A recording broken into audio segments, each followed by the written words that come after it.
এই নিয়তকে আল্লাহ পাক যেন কবুল করেন, সবাই বলুন আমিন। আমি অনেক আগে এই গজলটা বলতাম, ছোটবেলা একরকম।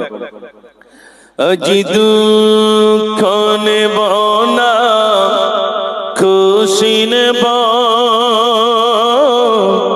খোদা গো তুমি দাও না বলে, আজ এই দিনেতে রসুল এলো, আর এই দিনে বিদায় নিলে, আজ দুঃখ নেব না, খুশি নেব,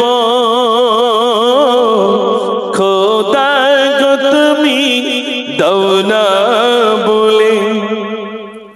সৃষ্টির প্রথমে সৃষ্টি যিনি, আর সে মোয়াল্লা রেখে তারে বিশ্ব নিখিলে জানিয়ে দিল, পাঠাবো এমন দিলবারে, সেই রূপ দেখিলে বিশ্ব জাগান, সেই রূপ দেখিলে বিশ্ব জাগান, সেজদা করিবে দুলে দুলে, আজ দুঃখ নেব না, খুশি নেব, খোদা গো তুমি দাও না বলে।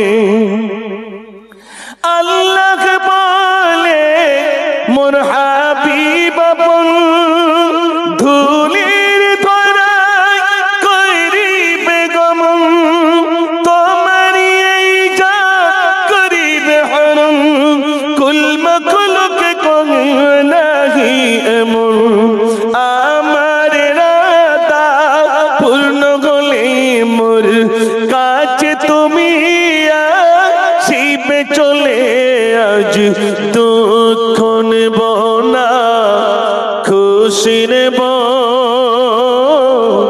খোদা গো তুমি দাও না বলে, আজ এই দিনেতে রসুল এলো, আর এই দিনে বিদায় নিলে, আজ দুঃখ নেব না, খুশি নেব, খোদা গো তুমি দাও না বলে।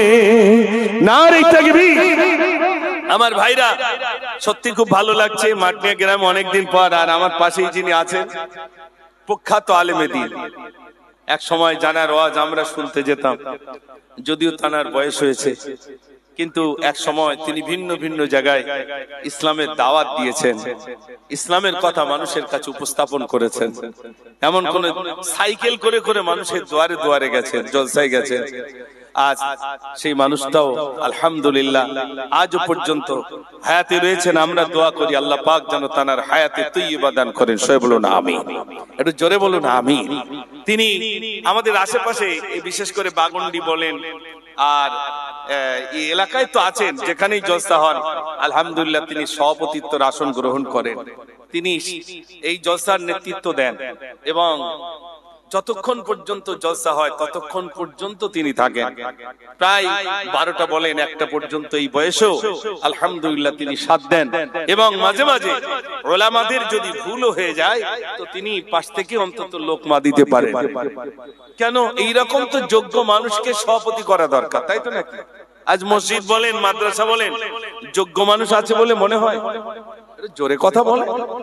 যোগ্য নেই, যোগ্যের অভাব, যোগ্য মানুষের অভাব। আপনার জলসা দিয়েছেন একজন যোগ্য মানুষকে সভাপতির আসন গ্রহণ করিয়েছেন। কেন? ইমামের পিছনে যিনি থাকবেন তিনি যাতে যোগ্য হন, যাতে লোকমাটা দিতে পারে, ভুল হলে যেন বলে দিতে পারে। ইমাম সাহেব নামাজ পড়াচ্ছেন, নামাজ পড়াতে পড়াতে এখন অজু ভেঙে গেছে। অজু ভাঙে না? ভাঙে না? অজু ভাঙে। এখন মনে করুন 1 রাকাত হয়েছে, অজু ভেঙে গেছে। এখন দ্বিতীয় রাকাতে তো কেরাত পড়তে হবে না? পড়তে হবে না। এখন পিছনে যিনি আছেন তাকে যদি সামনে দেয় তিনি তো লাফালাফি শুরু করে, ভাই আমার আবার সামনে দিচ্ছ কেন? মসলা হলো ইমাম সাহেবের যদি অজু ভেঙে যায় পিছনে যিনি আছেন তাকে সামনে দেওয়া। তিনি তারপর থেকে নামাজ পড়াবেন, ইনি ওযু করে এসে দাঁড়িয়ে যাবেন। এটা হলো মাসলা।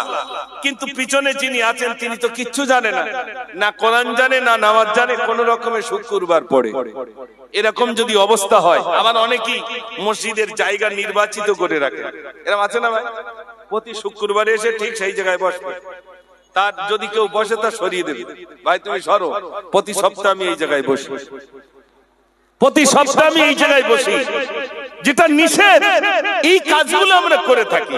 আমার বলার উদ্দেশ্য হলো, যোগ্য একজন যোগ্য মানুষ ইমামের পিছনে যদি থাকেন তাহলে তিনি নামাজটা আদায় করতে পারবেন। আমার সোনার ভাইদের কাছে আমার অনুরোধ, আমরা কোরআন থেকে অনেকটাই দূরে, বিশ্বাস করুন কোরআন থেকে অনেকটাই দূরে। তাই নবী দিবস এর আমরা যারা বিশ্ব নবী দিবস পালন করার উদ্দেশ্যে এখানে এসেছি, পালন করার নাম এই নয় যে একটা প্যান্ডেল করতে হবে, 3 জন 4 জন বক্তা বলতে হবে, তানারা রাসূলের জীবন চরিত্র নিয়ে শিশুবেলার কিছু ঘটনা বলবেন, তারপরে তিনি তার সিনা চাক হয়েছিল কিভাবে সেগুলো বলবেন, মদিনার জিন্দেগির কথা বলবেন, মক্কার জিন্দেগির কথা বলবেন, তানার কষ্টের কথাগুলো বলবেন। এটাই বললেই আর আমরা শুনবো, এটাই বুঝি নবী দিবস। না, নবী দিবসের আসল মাকসুদ এটাই যে স্মরণ করা, যেই মাসে রাসূল এসেছেন তার জীবন নিয়ে আলোচনা করা আর নিজের জীবনটাকে কি করা, পরিবর্তন করা।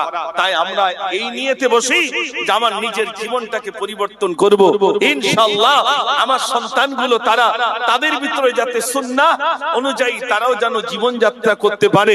আমার চলা, আমার বসা, আমার ওঠা, আমার কাজ কারবার যা কিছু করব সব যেন রাসূল যেমন করেছেন আমি তেমন করব।